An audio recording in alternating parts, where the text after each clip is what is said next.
for the last 4 months. But does it have to be? Can you live here in a scrappy manner? Well, let's find out. Here's what I spend on an average week in New York City. There are some necessities. First, rent. I got an Airbnb, which is a bit more expensive than a year-long lease, to try out the different boroughs of New York City. This is where I'm staying, and it's about $500 a week.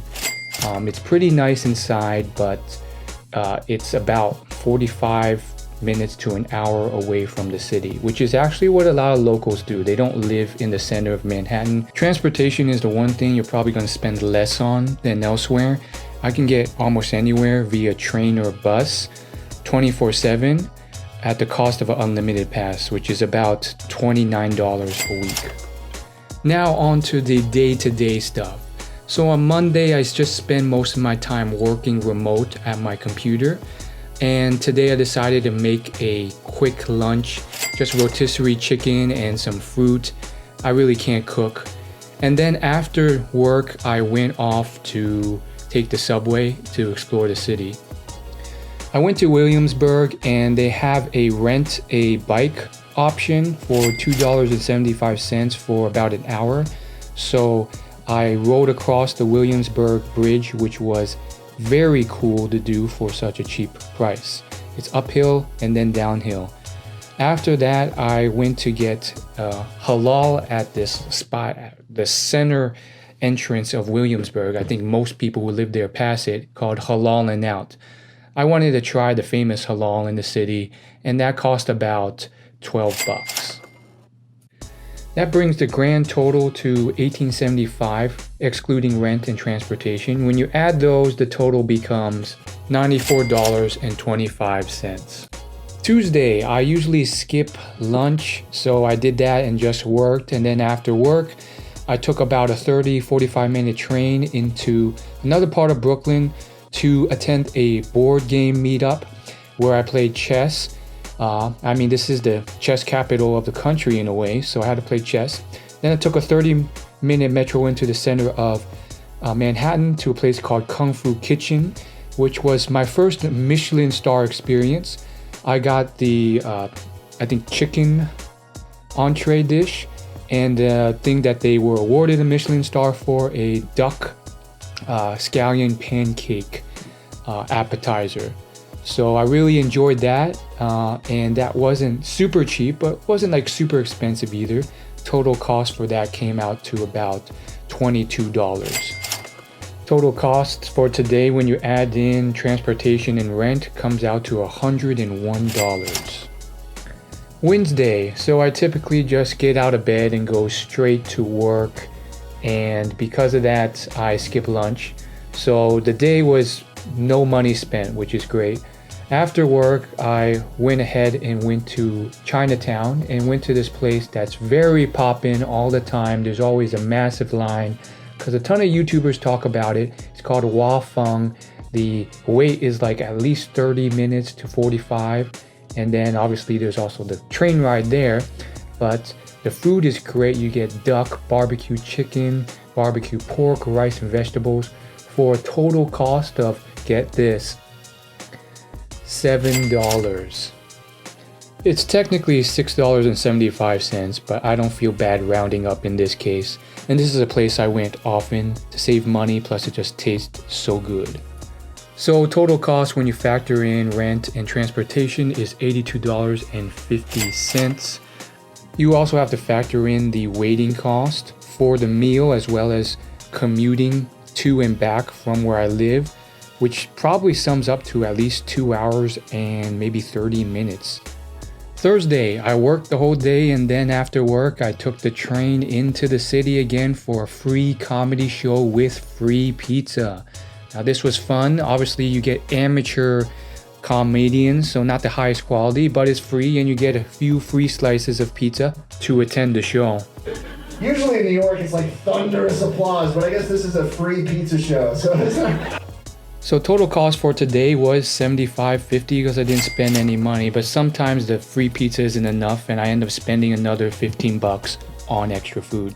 It's Friday, which means I can spend a bit more time than usual at night going out without having to worry about getting up earlier. So I commute down into the city, and I actually did some research and found a place in Chinatown that has a $7 haircut. Now that's not the norm. Haircuts here usually cost around 20 to 30 bucks, but this was like a super cheap place for $7 plus tip. So total cost for that is about $9. Now I also, you'll notice, have spent most of this time alone. So one way I'm trying to change that is to join a weekly improv class. This one costs $10.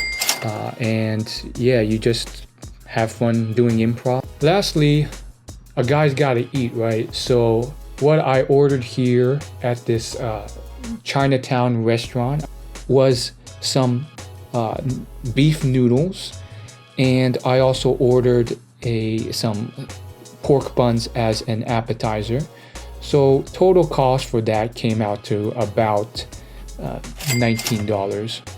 That brings our total cost for the day to $113.50. Saturdays are days where I would usually go off because I have so much time. So I spend a lot of time just in the city, just exploring new sites, most of which are free. This is Bryant Park, which is free. I came here because it's very peaceful, serene, but also because I got in the wait list for the day to enter the Harry Potter store.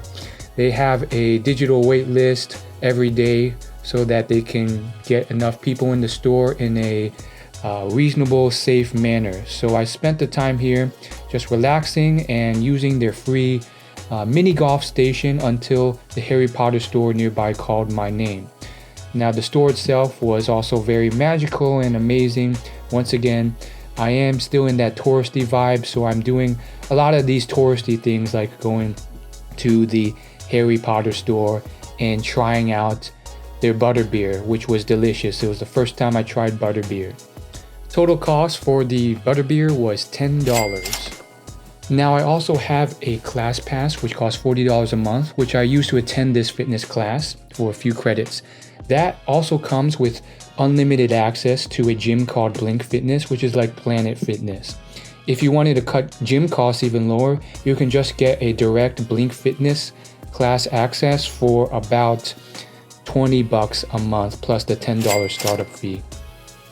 We're gonna put that at $10 for the fitness cost today, even though I'm probably gonna switch to just Blink Fitness Basic because I was just touristy and wanted to try out the fancy New York City classes. Now I have to eat as well, so I went to Village Square Pizza, one of the top pizza places according to the New York City YouTuber Bread Conti. Total cost for the pizzas here is about $16. The cost for the day was $36 when you factor in rent and transportation. Total cost for the day was $111.50. Sunday, I had to go ahead and do something that was a little bit touristy, but it's something that everyone should see, and that's go to the Brooklyn Botanical Garden. It's pretty deep into Brooklyn, so it takes a while to get there, but the cost to enter is $18 for an adult. It's almost like a zoo, but instead of animals, you get to see all sorts of different flowers, from roses to Japanese flowers to trees and herbs. After that, I went to Chinatown to get some food. Total cost for that was $25 for a rack of ribs as an appetizer and some vegetables and chicken. After that, I volunteered with a local arts and music nonprofit nearby, and I was surprised to find that they paid me $20 for it. So that makes the total cost for the day $23 if you factor in the $20 I earned from volunteering. And when you factor in rent and transportation, you get a total cost of the day of $98.50. That brings the total cost for this week to $691.75. When you divide that by 7, you get an average cost for the day of $98.82. So in conclusion, is New York City expensive? Yes, and I think that's predominantly because of rent prices. Everything else, as you've seen, I'm proud to say I've been able to hack the price to be much lower than a lot of the other videos. I think my total cost for the day matches what they spend excluding rent. But that being said, you're still spending on average about $100 a day, which is still a large amount, largely due to rent